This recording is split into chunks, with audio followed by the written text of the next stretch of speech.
Thank you for watching WISD TV and welcome to another edition of Know Your Schools. My name is Dale Caffey. My special guest today is Larry Carpenter. Larry is the leader of our Advanced Academics program at Waco ISD. Larry, thank you so much for joining us. Certainly. You have a lot of responsibilities and we're going to get into those in just a moment. But before we do, you have been in Waco ISD for a long time. I think for about 15 years of my total career, out of 20 years, yeah. It all started, I believe, at Hillcrest Professional Development School. Teacher there at Hillcrest PDS, and then made my way out of the district, came back as a teacher at University High School, and was there for 7 years as a teacher, and then moved into administration. I became the principal at Hillcrest PDS a couple of years back, and what an experience to be able to lead some of the folks that I taught alongside in those early days. And then moved up to assistant director in advanced academics this past year, and with Dr. Boswell retiring, that's opened some doors for me to step into those shoes. So a lot of responsibility.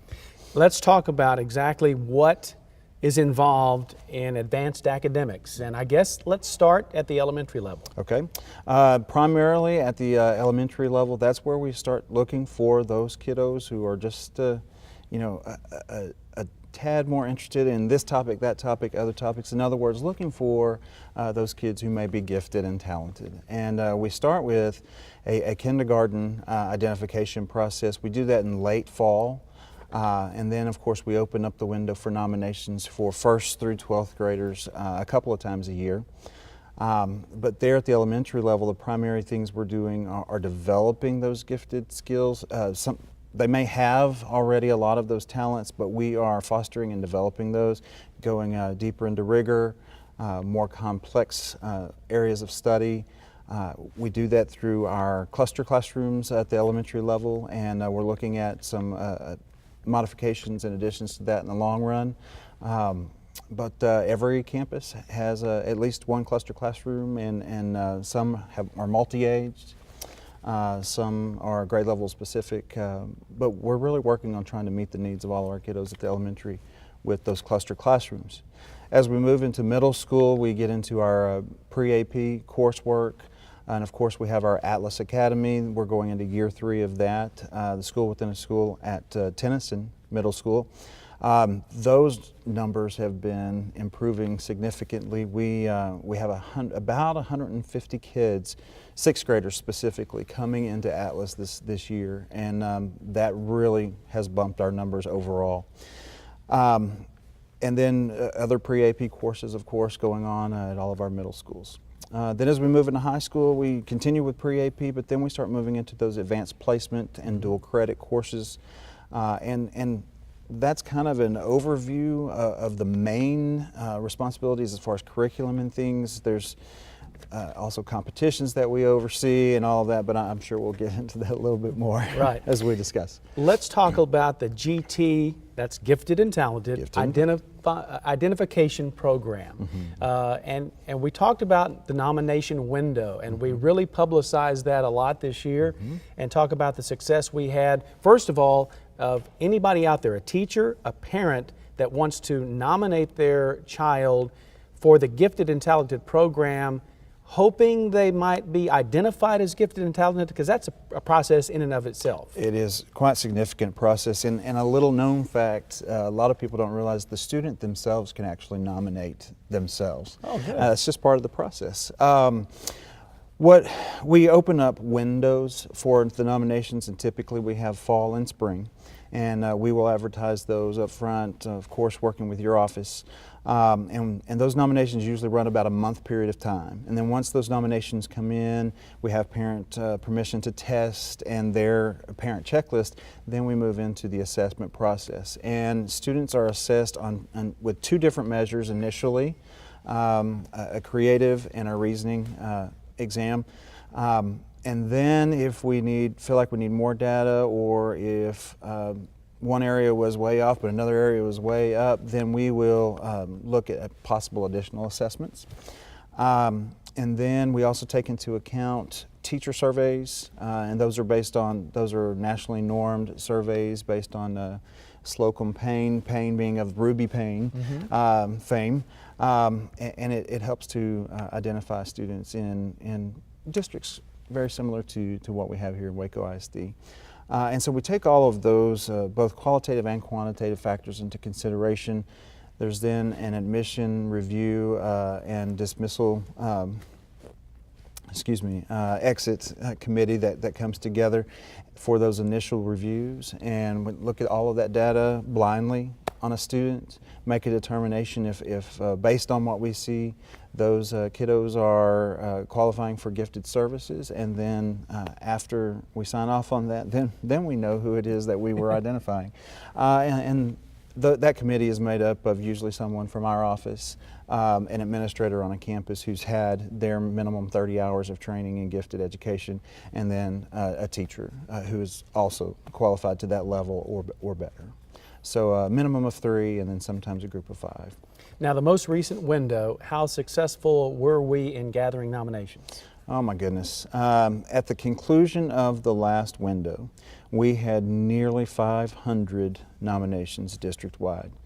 And of course, the majority of those come at elementary and middle school levels, but we had quite a few more of 9th graders and 10th graders nominated this year. And that's great to see, because sometimes, for whatever reason, kiddos don't start to indicate those strengths and things until a little bit older ages. And so it was great to see a wide variety of nearly 500 kiddos that were nominated this year. Very good. You mentioned earlier on the contest that you oversee. And I know that you were quite busy this spring with the University Interscholastic League local competition. That's where we pit our students against our students to give them a taste of UIL. Correct. And again, that starts with elementary. It starts with 2nd grade and goes all the way through 12th grade.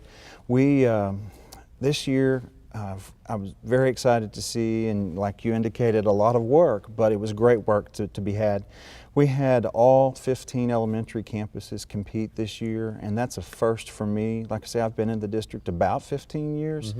And I think that's a first for me to see all of our campuses compete. And from those 15 campuses, we had about 600 kids, 600 individuals that competed in all the UIL academic events. It was a great experience there. Then we moved into middle school, and middle school years are tough. They're tough on kids, they're tough on teachers, and there's a lot of requirements and expectations there. But all 5 campuses participated this year, and nearly 200 kiddos. And so what I'm sensing there is, as we're growing our UIL academic programs, that's going to be significant for us as those kids become older, move into high school. Even at the high school level this year, even though UIL has not been pushed so much for this particular cohort of high school kids along the years, we had regional qualifiers from both University and Waco High for the first time in over 10 years. Just a significant feat in and of itself. So we're growing that program. Other competitions we have going on, we do Destination Imagination, and Lake Air and Cedar Ridge participated this year, and I already have commitments from 5 different principals on different campuses this year that want to compete. And that's a unique experience for kids. We have academic decathlon at the high school level. Both high schools have committed to putting quality teams together. The board has backed us with that by adding a weight, grade GPA weight to that particular class. And so we're excited about where we're going with that. And we compete all over. UIL, yes, mostly local, but then with Academic Decathlon, Destination Imagination, and others, we're competing with schools all up and down the I-35 corridor at our regional levels, and then of course if we make it onto state level, and kids from all over. And it's just an exciting experience. You mentioned the elementary UIL having all 15 elementaries participate, and what was so pleasing is, I think, if I recall, at least one student from each of those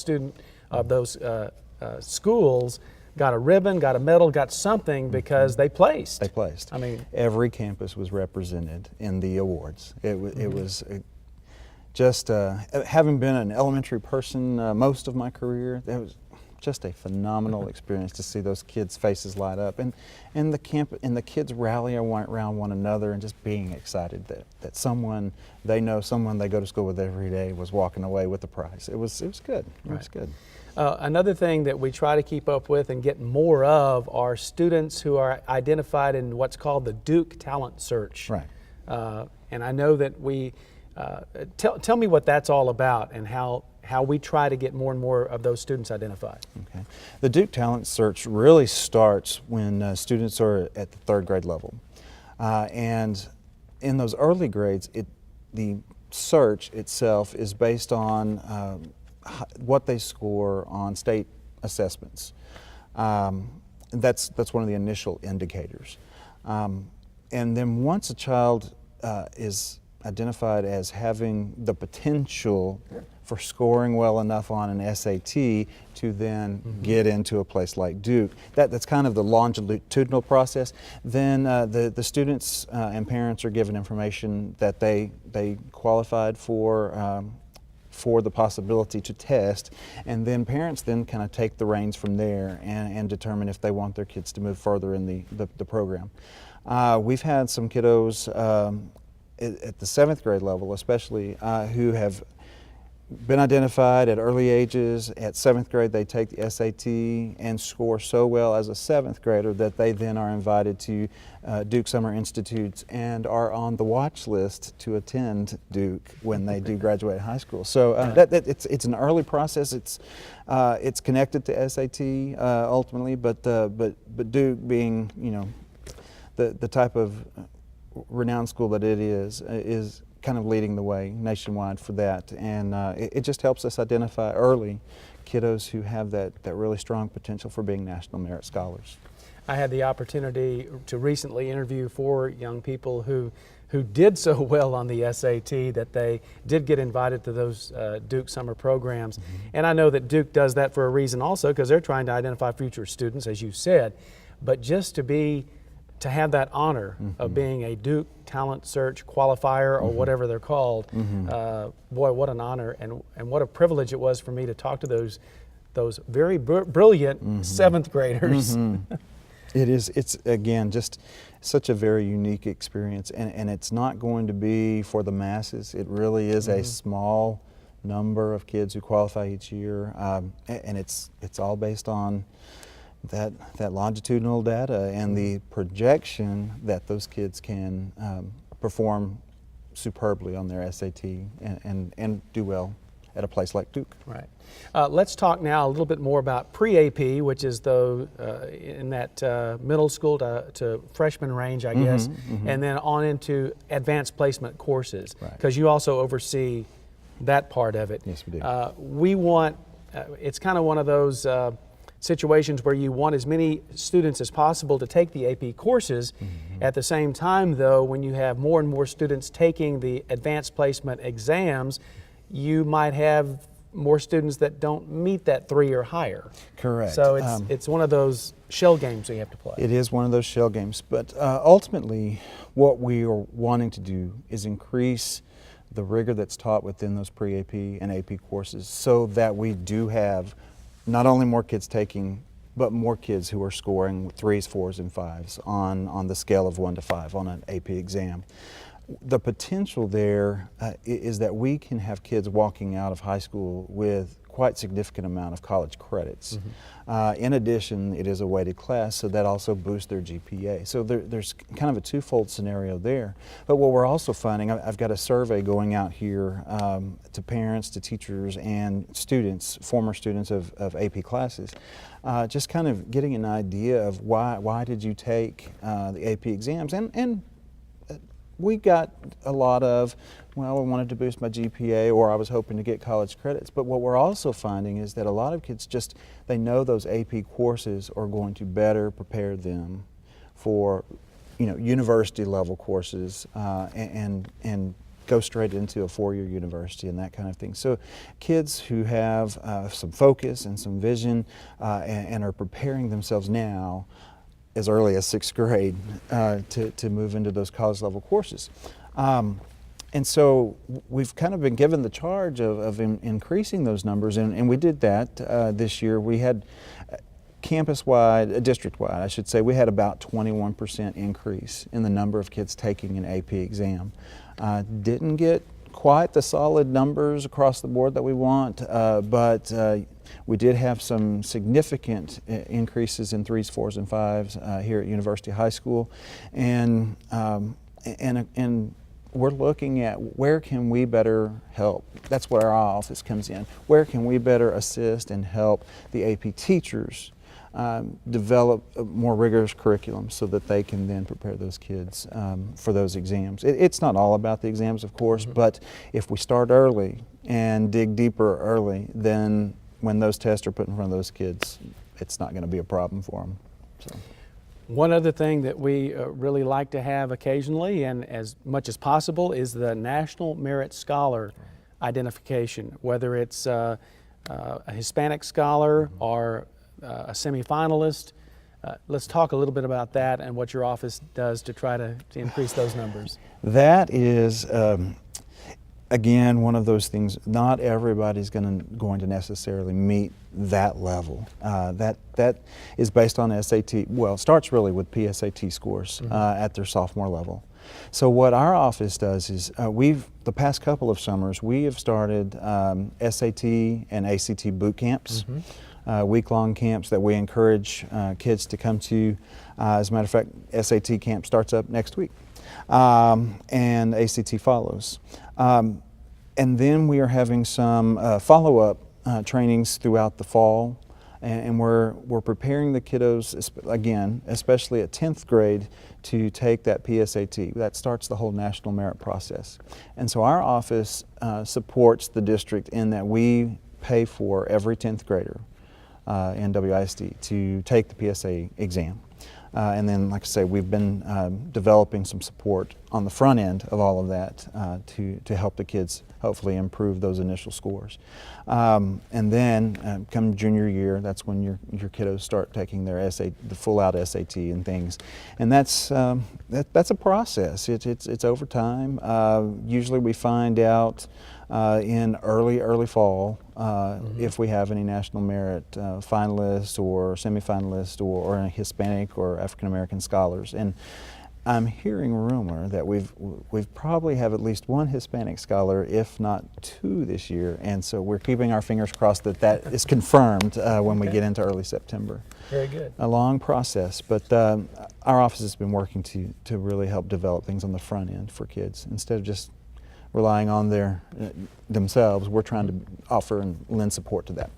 A moment ago, Mr. Carpenter said that the SAT boot camp starts next week. If you're watching this interview on a replay, we are actually talking about early August 2014. Right. But ACT and SAT boot camps are very integral parts of your program, so certainly. Those are exciting. Yes. You recently also presented to the Waco ISD Board of Trustees, yes, and you actually have brought some notes from your presentation, and I want to let you have the opportunity to highlight some of the accomplishments and some of the goals that you have for the program. Well, thank you for that, first of all. I think something that's important, we in education today, we all look at STAR exams.